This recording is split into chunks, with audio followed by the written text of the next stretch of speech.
Bismillahirrahmanirrahim. Assalamualaikum warahmatullahi wabarakatuh. Perkenalkan, nama saya Ahmad Khairul Falah dari jurusan Komunikasi dan Penyiaran Islam Lokal 21B2 dengan NIM yaitu 21010404202. Hari ini saya akan menjelaskan mengenai perkembangan sejarah dakwah Islam, yang mana hal tersebut terbagi lagi menjadi 6, yaitu pada masa Khulafah al-Rasyidin, pada masa Daulah Umayyah, pada masa Daulah Abbasiyah, kemudian perkembangan di Afrika, Eropa dan Amerika, perkembangan di Australia dan Asia Tenggara, dan yang terakhir perkembangan di Indonesia. Baiklah, untuk masuk ke yang pertama, yaitu pada masa Khulafah al-Rasyidin. Di bagian ini terbagi lagi menjadi 4 bagian. Yang pertama yaitu metode dakwah Abu Bakar As-Siddiq. Pada masa peperangan yang dilakukan oleh Abu Bakar itu memicu watak dan semangat nasionalisme wakil-wakil representatif Arab untuk menggabungkan diri ke dalam tentara Islam. Hal ini menambah licin jalan kemenangan. Keterussertaannya dalam peperangan ini, di mana setelah kemenangan diperoleh tentara Islam, banyak suku-suku Badui Kristen yang hanyut terbawa arus dengan peperangan ini, yang berabad-abad menganut agama lain, meninggalkannya dan berbalik untuk menganut ke agama Islam. Di antara mereka ialah Bani Ghazasina yang mendiami padang pasir timur Palestina dan sebelah selatan Syria. Mereka inilah yang dijuluki raja-raja pada zaman Zahiliyah dan bintang-bintang pada masa ajaran Islam terdahulu.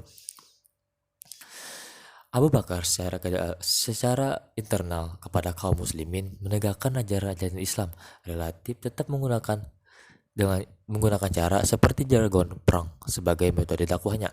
Ahmad Syalabi menulis bahwa sesudah Rasulullah SAW wafat, agama Islam menghadapi krisis dengan adanya golongan yang murtad, golongan yang mengaku dirinya sebagai nabi, dan juga golongan yang enggan membayar zakat. Dalam hal ini, di antara kaum muslimin terjadi pro dan kontra dalam menyikapinya. Ada yang berpendapat tidak ada alasan untuk memerangi mereka, dan ada pula yang berpendapat wajib memerangi mereka dalam kesulitan yang memuncak. Tampak kebesaran dan ketabahan hati Abu Bakar serta menyuruh kembali kepada kebenaran, di mana yang tetap enggan beliau perangi demi memperjuangkan kemuliaan agama Allah, penyebaran Islam.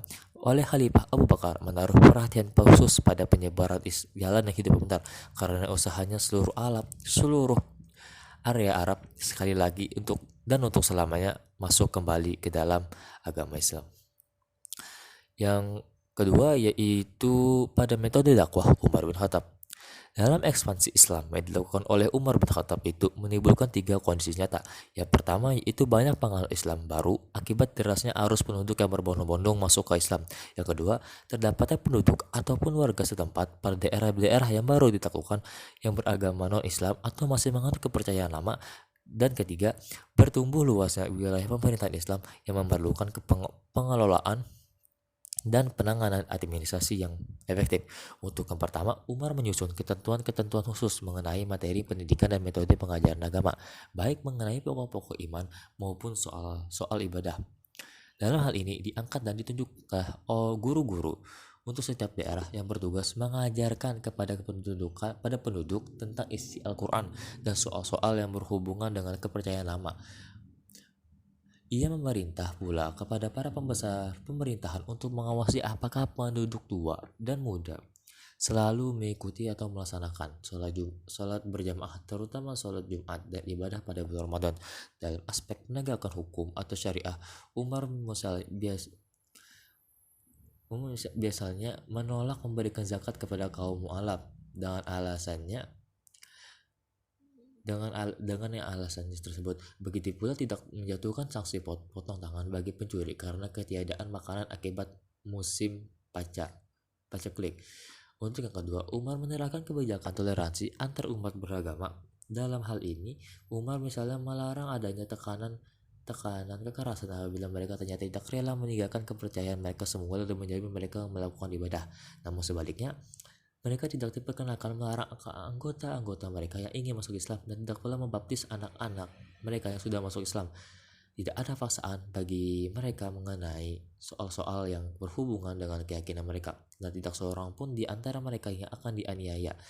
Akan tetapi, pada ini, demi kontribusi mereka kepada khilafah Islam, Umar menetapkan sumbangan wajib mereka dengan 5 dinar bagi golongan kaya, 4 dinar bagi golongan menengah, dan 3 dinar bagi rakyat biasa ataupun golongan ke bawah. Dalam aspek muamalah, diriwayatkan bahwa Umar bin Khattab antara lain pernah memerintahkan agar menyumbang uang dan makanan dari Baitul Mal untuk para penderita sakit lepra di kalangan orang-orang agama lain. Bahkan dalam wasiat yang terakhir, di mana ia menunjuk menggantinya sebagai khalifah, ia menyinggung amal lazimi agar mereka itu tetap menikmati perlindungan Tuhan dan Rasulullah SAW, dan juga agar dia menikmati perjanjian dengan mereka, dan janganlah ia membebani mereka dengan beban yang tidak sanggup mereka pikul. Dan untuk yang ketiga, Umar menyusun dewan-dewan, mendirikan Baitul Mal, menempah mata uang, membentukkan angkatan bersenjata ataupun tentara untuk menjaga maupun melindungi jazirah Arab, mengatur perjalanan pos, dan menciptakan penanggalan tahun Hijriah dan juga sebagainya. Kemudian untuk yang selanjutnya yaitu metode dakwah dari Utsman bin Affan. Dalam secara internal, Utsman begitu kukuh, sabar, dan tabah dalam upaya menegakkan hukum-hukum Allah. Hal ini terlihat ketika menghadapi situasi gawat umat Islam akibat pemberontakan dan rencana pembunuhan atas dirinya. Ia mengemukakan sabda Nabi SAW, tidak dihalalkan darah seorang muslim kecuali sebab 3 faktor. Yang pertama itu orang yang murtad, 2 orang yang berzina sesahabat istri dan suami, yang ketiga orang yang merenggut nyawa orang lain tanpa alasan sah menurut syara. Demi Allah, baik itu pada masa jahiliyah maupun pada masa Islam, aku sama sekali setelah Allah memberi hidayah kepadanya, aku tidak pernah berpikir hendak berganti agama. Aku sama sekali tidak pernah berbuat zina, dan aku tidak pernah merenggut nyawa orang tanpa hak yang sah. Karena mereka membunuhku, maka sepeninggalku mereka tidak akan bersembahyang jemaah lagi selama-lamanya, dan juga tidak akan berperang melawan musuh. Ia menekankan agar kaum muslimin juga jangan saling membunuh dan saling berperang. Ketika didesak supaya mengumumkan perang melawan kaum pemberontak, Utsman menjawab, Rasulullah SAW telah menyatakan janji kepadaku bahwa aku akan tetap bersabar memegang janji yang dinyatakan beliau itu sampai aku jatuh tersungkur di tempat di mana aku ditakdirkan harus mati. Demikianlah ia bertukar pikiran dan bercakap dengan beberapa orang sahabatnya dari satu soal ke soal lain, hingga tiba kaum pemberontak menyerang dan membunuhnya. Kemudian pada yang terakhir yaitu metode dakwah dari Ali bin Abi Thalib. Adapun upaya dakwah yang dilakukan oleh Ali pada masa khalifatnya antara lain sebagaimana dikemukakan panjang lebar oleh Taha Hussein seperti berikut. Betapapun banyak persoalan gawat mengenai peperangan yang dihadapi Ali, namun semua itu tidak menghabiskan seluruh waktu dan kegiatan sehari-harinya di Kupah untuk perperangan. Ia dapat membagi waktu untuk urusan perang, soal politik, dan soal keagamaan. Ia tidak lalai terhadap kewajibannya sebagai pimpinan umat dan tidak tenggelam dalam kesedihannya. Betapapun beratnya dalam hal ini, ia tidak berbeda dengan khalifah-khalifah pendahulunya yang mengimami sholat Jumaah, mengingatkan kaum muslimin agar tetap mematuhi aturan ajaran-ajaran agama dan mengajarkan kepada mereka tentang pengetahuan agama seluas-luasnya. Semua itu dilakukan kadang-kadang dari atas mimbar atau khutbah sambil berdiri dan duduk bersama mereka. Ia selalu duduk bersama kaum muslimin di dalam masjid, menanyakan kesukaran yang dihadapi tentang berbagai segi kehidupan, baik soal keagamaan maupun keduniaan. Ia benar-benar bertindak sebagai imam dan guru. Ali pun bergaul erat sekali dengan kaum muslimin, terutama pada saat kehidupan mereka menggoncang. Ia berkeliling di tempat-tempat perdagangan sambil memperingatkan orang-orang supaya tetap bertakwa kepada Allah Subhanahu wa taala dan mengingatkan akan datangnya hari perhitungan kelak di akhirat. Ia langsung mengamati mereka yang sedang berjual beli dengan sambil berjalan di tempat perdagangan itu. Ia mengeluarkan suara keras yang mengingatkan, bertakwalah kepada Allah, penuhilah timbangan dan takaran, dan jangan memasukkan lagi. Bila ia melihat seseorang berbuat itu, semestinya ia memberikan peringatan keras dengan membantah dan juga terkadang dengan cambuk pendeknya. Baiklah, sekarang kita berpindah pada bab selanjutnya, itu pada masa Daulah Umayyah.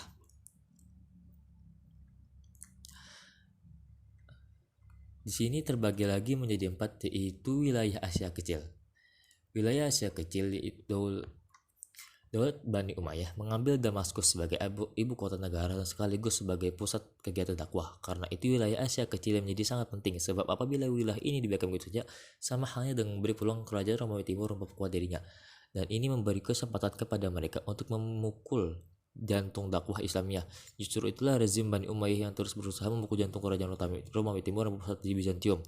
Meskipun untuk ini harus terlebih dahulu berusaha harus menancapkan kakinya di daerah-daerah area sekitar Bizantium itu sendiri dan pulau Laut Tengah seperti Pulau Rhodes, Kreta, Sisilia, Arwat, dan Siprus. Kemudian selanjutnya yaitu di wilayah Afrika Utara. Pada wilayah ini, dakwah dilakukan merupakan sebuah tindak aja penyempurnaan dari masa Khulafaur Ar-Rasyidin hingga kota Kairawan berakhir dijadikan pusat kegiatan dakwah dan selanjutnya menjadi tempat pengembangan dan penempatan tenaga untuk persiapan ke Andalusia. Penerapan ini wilayah Afrika Utara ini menjadi sangat kuat setelah bangsa Barbari yang sangat terkenal setia dan beragama itu memeluk agama Islam. Putra-putra bangsa Barbari inilah yang berjasa besar karena telah berhasil melintasi selat sempit yang sangat strategis untuk membukakan jalan dakwah dalam melanjutkan misinya ke sebagian wilayah Italia dan melintasi pegunungan Pirenia menuju Perancis. Pada wilayah Afrika Utara ini, khususnya di Andalusia, dakwah Islamiyah dapat bertahan sekitar 9 abad dengan meninggalkan budaya Islam yang tinggi dan mempunyai pengaruh yang besar di mata dunia hingga saat ini. Selanjutnya yaitu pada wilayah timur.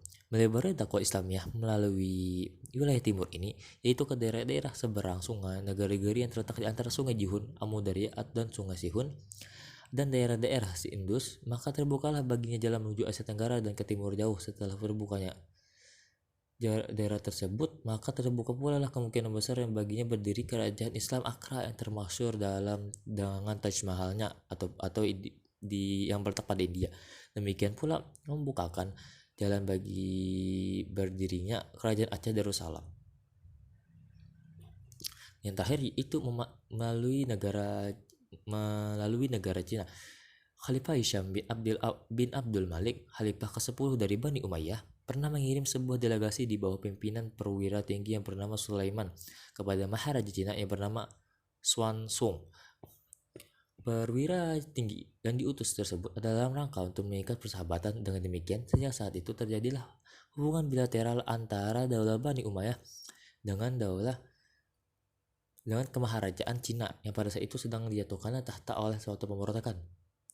Dalam kondisi kemudian, Susung putra Maharaja Cina ini kemudian diminta bantuan kepada Khalifah Abi Ja'far Al-Mansur, Khalifah kedua dari Bani Abbasiyah.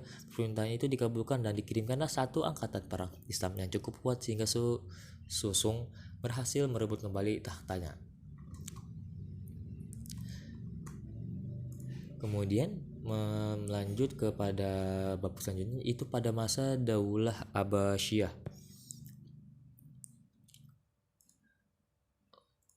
Pada masa Daulah Abbasiyah itu terbagi lagi menjadi 4, yaitu ada Abbasiyah 1, Abbasiyah 2, Abbasiyah 3, dan Abbasiyah 4. Yang pertama yaitu Abbasiyah 1. Pada masa Daulah Abbasiyah 1 ini dimulai oleh Khalifah Abul Abbas As-Saffah dan berakhir dengan Khalifah Al-Wasiq, merupakan masa yang gemilang bagi pengembangan dakwah Islam. Di antara kemajuan ini yang dicapai pada masa ini yaitu perluasan wilayah dakwah. Nah, pada masa ini tidak ada banyak usaha untuk perluasan dakwah Islam, hanya saja membina wilayah-wilayah yang telah ada, terutama dalam bidang politik, ekonomi, dan ilmu pengetahuan. Kemudian itu dakwah Islam di Andalusia. Yang adanya kekacauan politik di Andalusia lebih disebabkan karena perebutan jabatan gubernur antara suku Madanin dan suku Umayyah. Kesempatan ini dimanfaatkan oleh Abdurrahman Abdul Malik untuk membangun kembali Daulah Amawiyah dengan kecakapan dan kemampuan yang luar biasa. Abdurrahman Ad-Dakhil dapat merebut kembali Daulah Amawiyah di Andalusia sehingga dapat menyaingi Baghdad di timur dan menjadi peradaban Eropa modern. Kemudian pada masa Daulah Abbasiyah kedua, yaitu pada masa ini dimulai dengan Khalifah Mutawakkal tahun 232 Hijriah sampai dengan berakhirnya pemerintahan Khalifah Mufti, yaitu lahir Daulah Daulah Buwaihi. Disebut juga Taman Turki karena pengaruhnya turunan Turki ini dengan urusan negara pemerintahan. Dalam bidang politik, masa Abbasiyah II ini banyak memunculkan kerajaan-kerajaan kecil seperti Samaniyah, Daulah Buwaihi, Daulah Hamdaniyah, Daulah Ghaznawiyah, dan Bani Saljuk. Beberapa kemajuan pada masa Daulah ini itu berkuasa di antaranya gerakan politik dan agama. Kemudian pada masa Daulah Abbasiyah III yaitu dimulai sejak berkuasanya Daulah Buwaihi sampai dengan jatuhnya Baghdad. Yang bagaimana masa Daulah Abbasiyah II yang telah diceritakan di atas. Dalam bidang politik, Daulah Abbasiyah III mengalami kemunduran, tetapi dari bidang ilmu pengetahuan mengalami kemajuan melebihi Daulah Abbasiyah II. Kemunduran di bidang politik ini lebih disebabkan karena perpecahan terjadi dalam Daulah Islamiyah, yakni dengan bermunculnya kerajaan-kerajaan kecil dan memisahkan diri dari kerajaan Baghdad, sehingga banyak pemunculan ibu kota negara. Sedangkan kemajuan di bidang ilmu pengetahuan terbidang ditandai dengan lahirnya ahli-ahli pikir, para sarjana, para bujangga, para pengarang, dan juga para ahli sifat.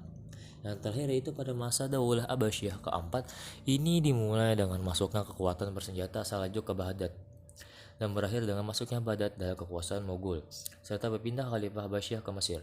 Pada masa Daulah Abbasiyah keempat ini terjadi kemunduran bidang politik dan dakwah Islamiyah, hal ini disebabkan oleh pergolakan dan pergeseran politik, sehingga banyak terjadi kekacauan, misalnya penyerbuan tentara salib yang berusaha mematahkan sayap dakwah Islamiyah dengan merebut Syria dan menguasainya. Begitu juga Daulah Amawiyah di Andalusia, adanya perebutan kekuasaan sama Islam sehingga retaknya persatuan umat Islam. Kesempatan ini dimanfaatkan oleh kekuatan Nasrani untuk merebut Andalusia yang pada akhirnya kaum muslimin diusir dari sana.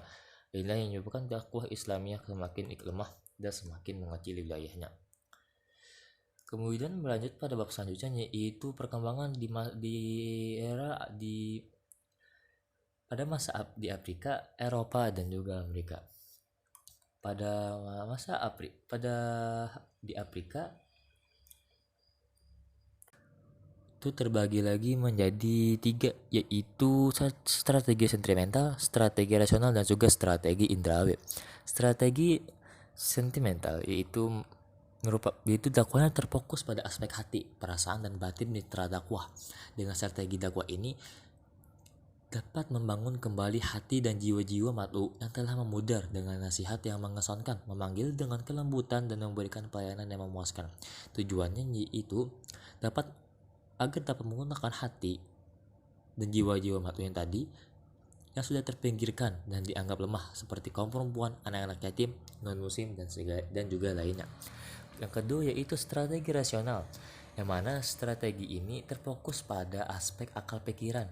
Cara yang digunakan untuk mendekati non-muslim di Afrika yaitu dengan mendorong mat'u untuk berpikir, merenungkan, dan kembali mengambil pelajaran. Di dalam strategi ini dapat digunakan forum diskusi dan penalaran hukum logika dalam menjelaskan soal ketauhidan dan ketuhanan, dan juga penampilan contoh yang rasional ketika berdakwah kepada mat'u-mat'unya. Kemudian yaitu yang terakhir yaitu strategi indrawi, yang mana pada strategi indrawi ini dapat ditambahkan dengan orientasi kepada panca indera. Desain yang digunakan oleh strategi indrawi ini yaitu penyusunan proses rencana dakwah fisiknya atau dakwah secara perbuatan sebelum sampai pada tindakan. Dalam strategi tersebut dapat diperlihatkan perbuatan nyata dalam mendekati mat'u-mat'unya, misalnya strategi bantuan kemanusiaan kepada orang miskin dengan penyediaan air sumur dan penjagaan kesehatan. Karena kalau dilihat dari negara Afrika, faktor presentasi problem kematian disebabkan kurangnya bantuan primer dari segala pangan, higienitas kesehatan. Kendatipun perencanaan tersebut merupakan konseptual, kalau tindak lanjuti dengan bilhal akan bersifat lebih konkret dan praktis, maka ia akan dapat dilaksanakan dengan mudah. Kemudian masa perkembangan dakwah di Amerika. Pada dasarnya masyarakat Amerika adalah masyarakat yang menganut agama dan Islam menjadi salah satu agama yang berdampingan dengan agama Kristen yang ada di sana, yang di mana agama Kristen di sana merupakan agama mayoritas. Dalam beberapa tahun terakhir Agama yang satu ini maju ke permukaan dengan sangat pesat dan menjadi fenomena yang paling menarik untuk dicermati, terutama banyak masyarakat yang terkejut dengan fakta-fakta bahwa menunjukkan bahwa Islam dapat berkembang dengan baik di Amerika. Untuk musim sendiri meningkat secara mengesankan, namun serangkaian peristiwa telah menciptakan atmosfer yang menyebabkan Islam menjadi sasaran kritik dan dimusuhi, dan juga diuraikan bahwa tentang awal mula masuk Islam ke Amerika, kemudian perkembangannya sampai sekarang, yang mana memungkinkan penyebaran Islam di Amerika Serikat yaitu membebaskan warga negaranya untuk memeluk dan tidak memeluk suatu agama tertentu dan mengekspresikan ajaran agamanya sama sekali tanpa tercampur oleh tangan pemerintah,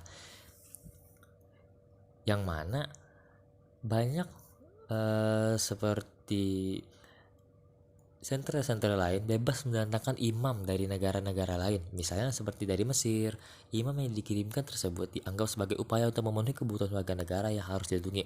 Kehadiran imam tersebut diperlakukan sebagai tenaga kerja yang diperlukan jasanya untuk kepentingan warga negaranya, yang mana bisa disimpulkan bahwa metode dakwah yang dianut di daerah Amerika ini yaitu mendatangkan berbagai para pemuka agama dari negara-negara lain untuk bermukim di sana dan mengajarkan banyak hal mengenai ajaran-ajaran yang ada di dalam agama Islam.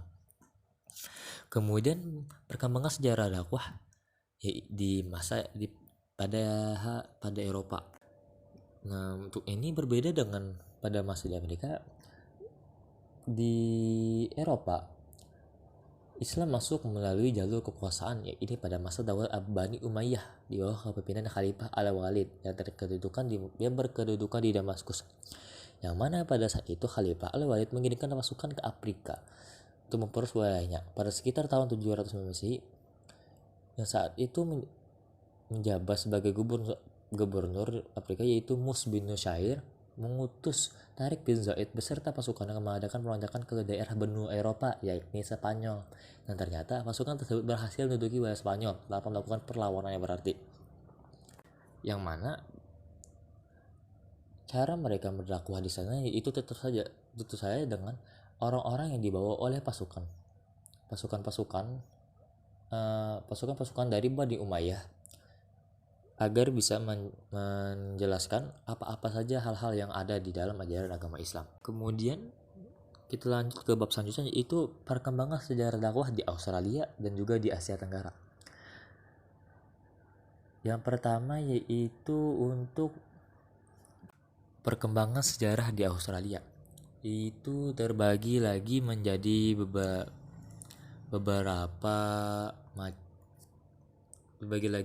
dalam beberapa sebab, yaitu yang pertama kesadaran heterogenitas, yang dimana terlepas dari keragaman komunitas yang sudah ada di sana, dakwah yang dilakukan di Australia ini sudah mempertimbangkan heterogenitas yang ada di antara dengan berupaya menerjemahkan materi dakwah ke dalam bahasa komunitas mayoritas, yang mana jika di komunitas tersebut mayoritas bahasa yang digunakan adalah bahasa asli di sana, maka para pendakwah harus menyesuaikan, merubah bahasa dari materi tersebut agar lebih mudah dipahami.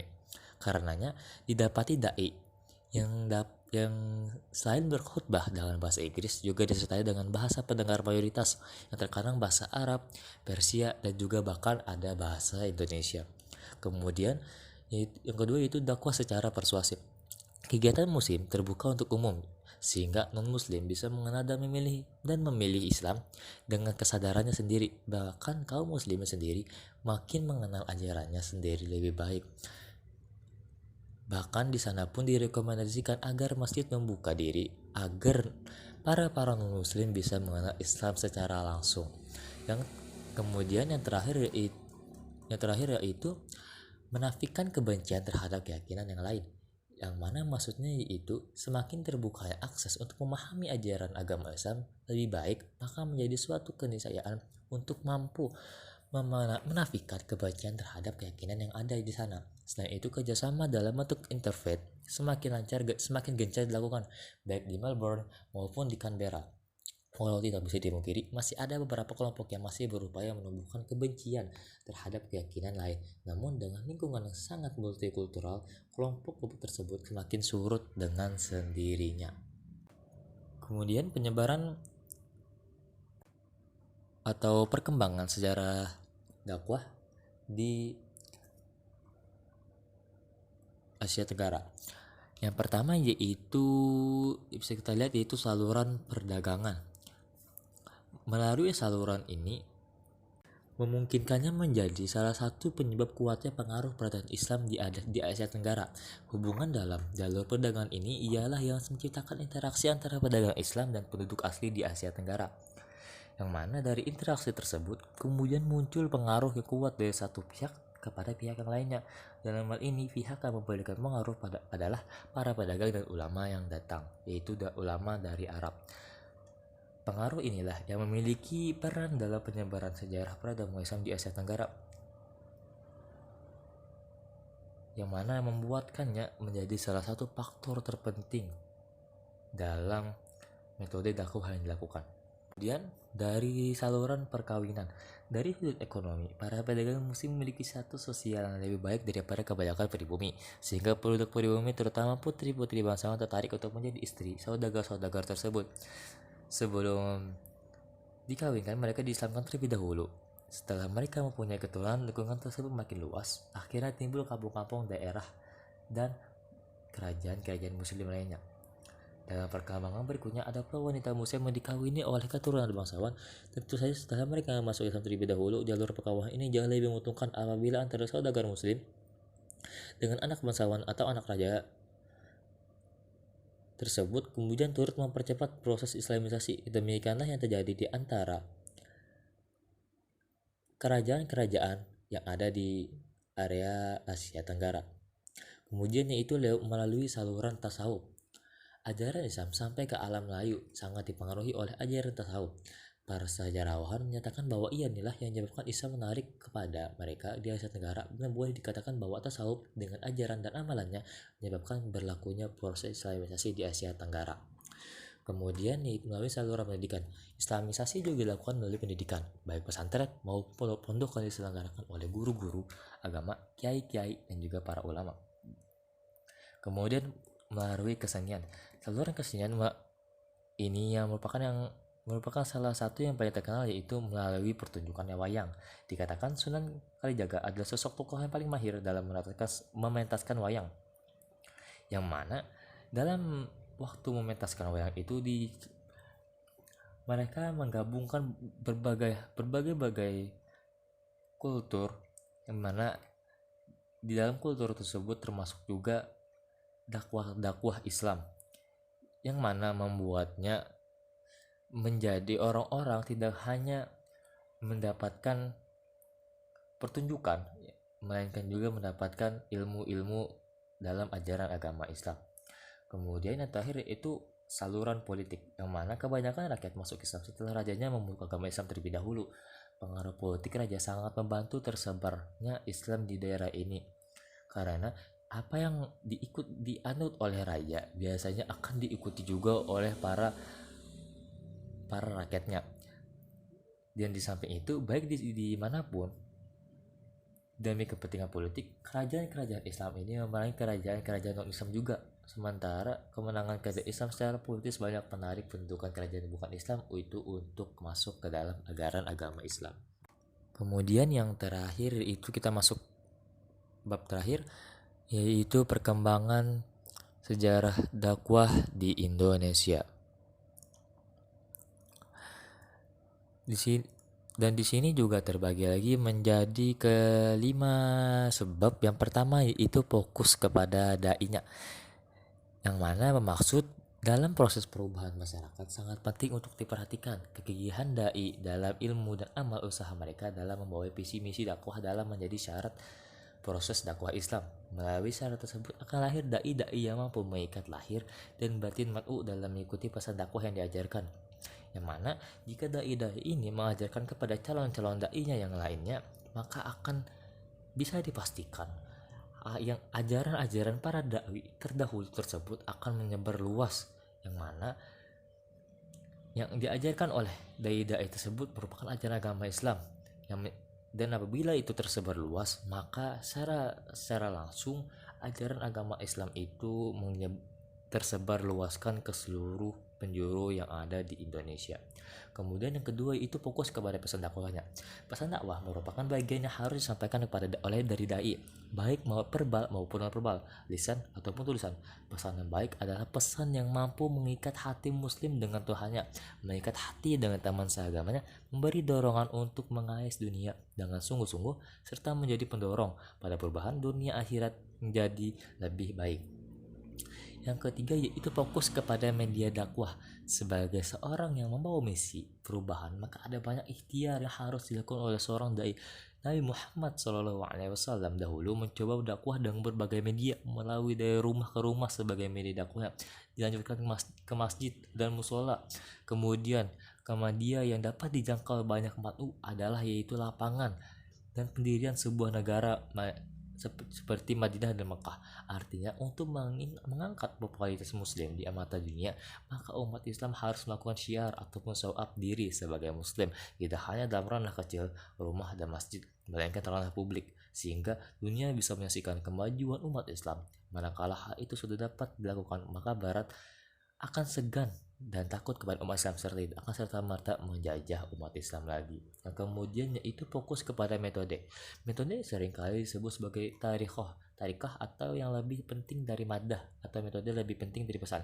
Artinya metode dan cara akan menentukan efektivitas pesan tersebut untuk diterima. Jika metode-metode yang dilakukan oleh para dai ini tidak efektif, maka hal tersebut akan sia-sia dilakukan karena pesan yang disampaikan itu tidak diterima dengan baik, yang mana hal itu harus sangat dihindari oleh para dai. Oleh karenanya, dengan pendekatan metode dari dai harus menyatakan sesuai dengan sasaran dakwah yang dihadapi. Ia akan menarikan metode semuanya dengan pesan-pesannya persuasif manakala situasinya itu tidak mendukung, dan sebaliknya akan lantang, tegas, jelas, dan terang-terangan ketika situasinya itu sedang mendukung. Yang terakhir itu fokus kepada mat'u. Nabi Muhammad SAW memberikan perhatian kepada mat'u sebagai kelompok yang tidak dapat dipisahkan darinya. Ia banyak memberikan perhatian atas pemenuhan hak dan kewajiban mat'u sebagai warga negaranya saat ia berada di Madinah, membuat aturan dan perundangan mengatur kehidupan bersama agar hidup rukun dan damai. Aturan dan perundangannya yang telah disepakati bersama menjadi payung dalam melaksanakan aktivitas agar semua hal yang membuat aturan tersebut bisa melaksanakannya. Baiklah, mungkin itu saja yang bisa saya jelaskan dari awal sampai sekarang ini. Mohon maaf apabila masih terdapat banyak sekali kekurangan yang ada di dalam diri saya dari segi penyampaian maupun hal-hal lainnya, karena hal-hal yang sempurna itu hanya ada di dalam diri Allah Subhanahu wa taala. Terima kasih atas segala perhatiannya. Akhirul kalam, wassalamualaikum warahmatullahi wabarakatuh.